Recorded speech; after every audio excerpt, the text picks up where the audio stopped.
মহা তপস্বিনী সুবল কন্যা। আমি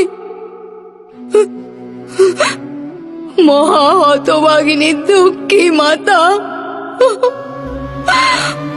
আজ তোমাকে অভিশাপ দিচ্ছি। যে প্রকারে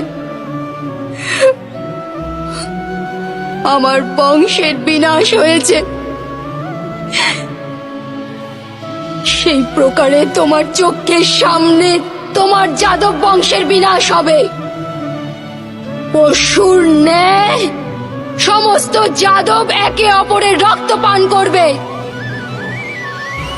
আর বাছুরের ন্যায় সমস্ত যাদব বালক ক্রন্দন করবে।